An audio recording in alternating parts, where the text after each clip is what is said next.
푸시케는 자기의 사랑을 포기하지 않았습니다. 남편은 비록 자기를 떠났지만요, 자기는 남편을 만나서 오해를 풀고 자기가 얼마나 그 에로스를 사랑하는지 이야기를 하기로 결정을 합니다. 근데 사실 생각을 해보면 남편이 무려 에로스잖아요. 그러면 이렇게 놓칠 수가 있겠어요? 네, 이거는 사실 좀 농담이고요. 왜냐면 이 이후에 푸시케가 당면한 여러 과제나 역경이 만만치 않았거든요.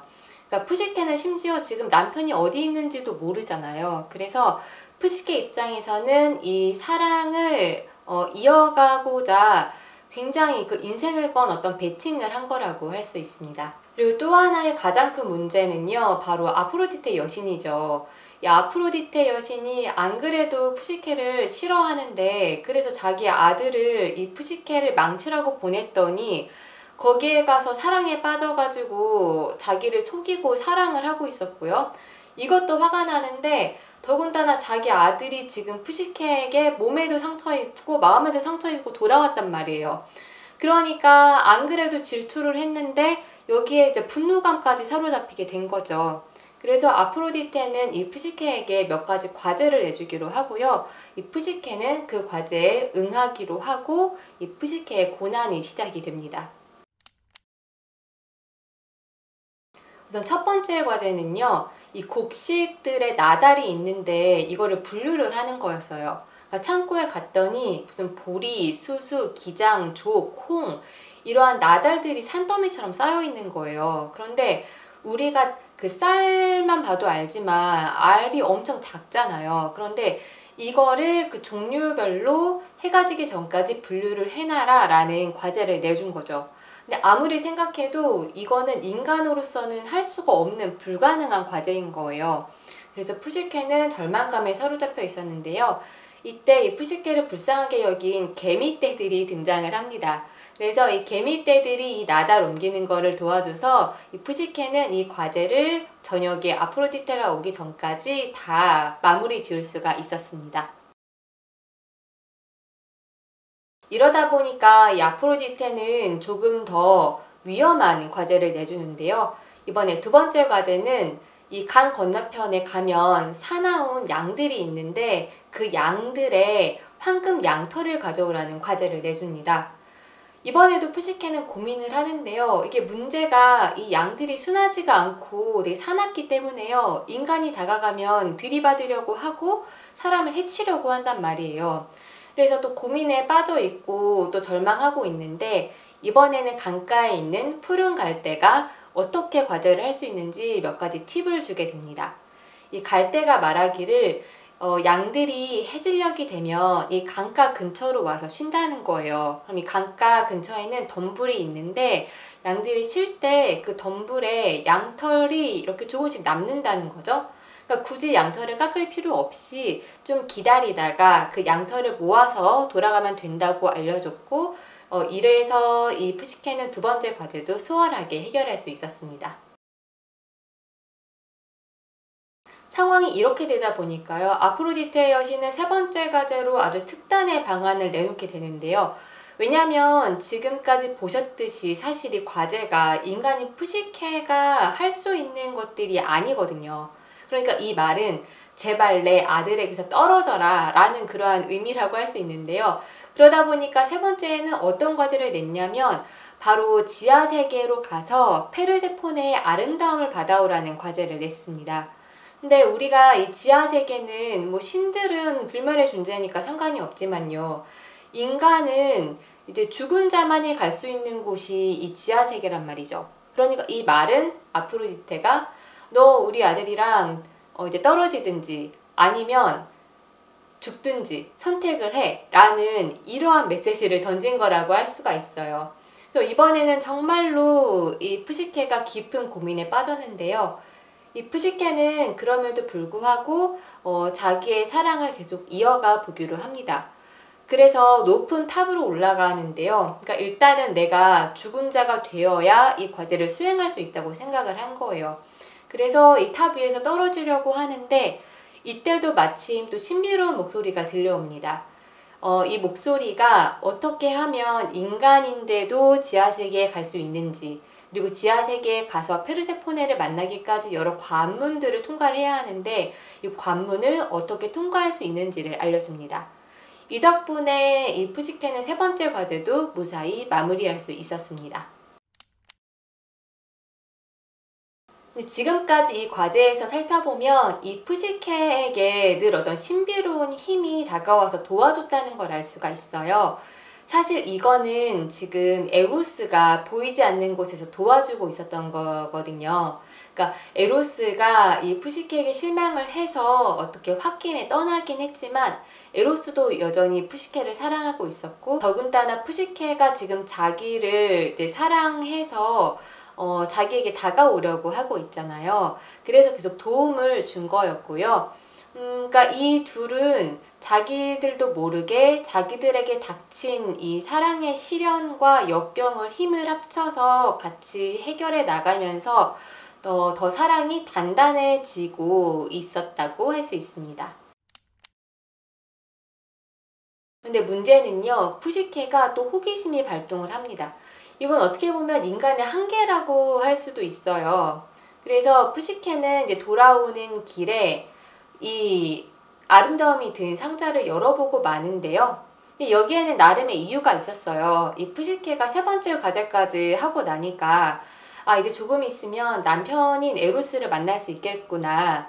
그러니까 조금 마음이 들뜨기도 하고 마음이 느슨해지기도 하고, 그리고 이 과제를 힘든 과제 3개를 하다 보니까 자기가 너무 수척해지고 이 몰골이 말이 아닌 거죠.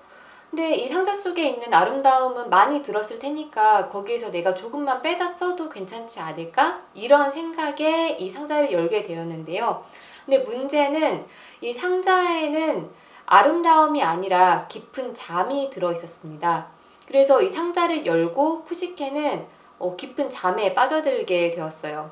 왜냐하면 이 페르세포네가 아프로디테에게 좀 화가 나는 일이 사실 이전에 있었거든요. 그래서 이번을 계기로 복수를 해야겠다라고 생각을 해서 이 상자에 아름다움 대신 깊은 잠을 넣어 놓았던 겁니다. 그런데 드디어 이때 이 몸과 마음이 상처에서 치유가 된 에로스가 나타납니다. 그래서 깊은 잠을 다시 상자 속에 넣어 놓고요.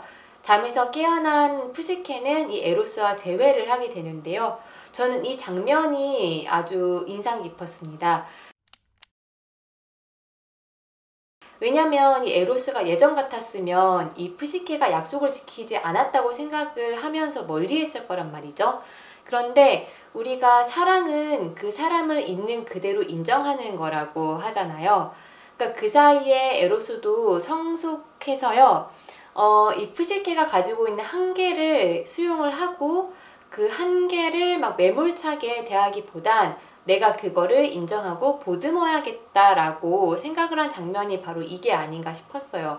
그래서 이번에는 푸시케가 상자를 열었지만 오히려 도움을 주고 보완을 해주고 그러한 관계가 된 거죠. 그리고 또 한편으로는요, 이전에는 이 에로스가 그러니까 어머니나 부모님으로 이제 대표되는 이 아프로디테 여신의 말에 아주 충실하게 따르는 그 어머니에게 종속된 아들이었단 말이에요. 그런데 드디어 여러 역경을 같이 이 푸시케와 헤쳐나가면서 이 성숙한 에로스는요, 드디어 자기의 사랑을 지킬 수 있는, 자기 인생을 자기가 살아갈 수 있는 어떤 주체적인 그 인격체로 성장을 한 것이 바로 이 장면이지 않은가라는 생각이 들었습니다. 이 에로스가 푸시케와의 사랑을 지키기 위해서 찾아낸 방법은요, 바로 제우스를 찾아가는 거였어요. 이 제우스는 신들의 신이잖아요. 그러니까 아무리 아프로디테라고 하더라도 이 제우스의 말은 따를 수밖에 없다는 그런 방법을 강구를 한 거죠. 그래서 푸시케와 같이 제우스를 찾아간 에로스는 자기들의 사랑을 마침내 인정을 받고요. 그리고 푸시케는 이때 암브로시아를 먹는데요. 이 암브로시아는 영원한 그 생을 살아갈 수 있는 신들의 열매거든요. 그래서 이거를 먹은 푸시케는 영원한 생명을 얻었고, 그래서 이제는 인간이 아니라 신의 반열로 올라서게 됩니다. 이렇게 되다 보니까 아프로디테도 이들의 사랑을 인정을 할 수밖에 없었고요. 근데 여기서 참 아이러니한 게요. 이 아프로디테는 사랑과 미의 여신이잖아요.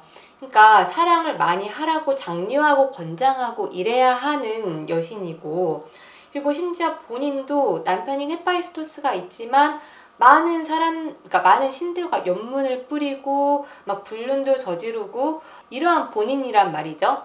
근데 정작 자기 아들과 며느리의 사랑은 그 회방을 놓는 이러한 게 참 모순적이다라는 생각이 들었는데요. 그러니까 이게 어떻게 보면은 그리스 로마 신화판 시월드라고도 할 수가 있고요. 아무리 신이라고 하더라도 부모가 자식을 놓고 그 하나의 독립된 인격체로 인정하기는 이렇게 참 어려운 거구나라는 생각도 들었습니다. 어쨌든 이 에로스와 푸시케는 이 모든 과정을 거쳐서요, 드디어 서로 사랑의 결합을 하게 되고 행복한 이야기로 결말을 맞게 됩니다. 근데 여기에서 드는 의문이요. 아니, 에로스가 사실 전지전능한 신이잖아요. 그러니까 처음부터 푸시케를 이렇게 고생시키지 않고 그냥 전면에 나서서 도와줄 순 없었을까라는 이러한 의문이 들기도 하는데요. 저는 여기에서 이제 이 푸시케의 고난에서 이야기하고자 했던 건, 우리가 사랑이라고 하면 뭐 행복하고 즐겁고 뭐 아름답고 이런 거를 먼저 떠올리지만, 실제 사랑은 많은 갈등과 어떤 시험, 그리고 고민과 어떤 노력, 의지, 이런 것들이 많이 반영이 되어서 이 관계를 좋게 유지해 가는 것, 사랑을 계속해서 만들어 가는 것, 이것이 또 사랑의 속성이란 말이죠. 근데 이 푸시케의 고난에서 바로 이 사랑은 만들어가고 노력하는 거라는 거를 좀 이야기를 하고 싶지 않았을까라는 생각이 들었고요. 그리고 또 다른 한편으로는 이 푸시케가 그리스어로는 영혼이란 의미거든요. 그러니까 이 푸시케의 고난은 이거를 거치면서 푸시케가 점점 자기 내면을 성찰하고 단단해져 가고 이러면서 성숙해져 가는 과정을 그린 게 아닌가. 그러니까 영혼이 이제 살찌워져 가는 과정을 그린 게 아닌가라는 생각이 들었습니다. 그러니까 우리가 좋은 사람을 만나려면 내가 좋은 사람이 돼야 한다는 말을 하곤 하는데요. 푸시케도 바로 이 과정이 있었기 때문에 본인이 좋고 성숙한 사람이 되어서 마침내 그 에로스와의 사랑을 이루어서, 어떻게 보면은 그 신체적인 매력으로 대표되는 그 에로스와 영혼을 의미하는 이 푸시케가 서로 이제 결합을 하게 되는 이러한 이야기로 마무리된 게 아닌가라는 생각이 들었습니다. 오늘은 이렇게 에로스와 푸시케의 이야기로 사랑의 속성에 대한 이야기를 나눠봤는데요. 여러분들께서 조금 더 나은 사랑을 하시는데 오늘 영상이 도움이 되었으면 좋겠고요. 그리고 오늘 이 에로스와 푸시케의 이야기는요, 2세기 로마 작가인 아플레이오스만 다루고 있는 이야기인데요. 그렇기 때문에 이 이야기는 원래 신들의 이름이 로마식으로 쓰여져 있습니다. 그런데 아무래도 그리스 신들의 이름이 조금 더 익숙하기 때문에 오늘 제가 그리스식 이름으로 바꿔서 설명을 드렸다는 점 안내를 드리고요. 이 점 안내 드리면서 오늘 영상은 마치겠고요. 그럼 저는 더 좋고 알찬 영상으로 돌아오겠습니다. 감사합니다.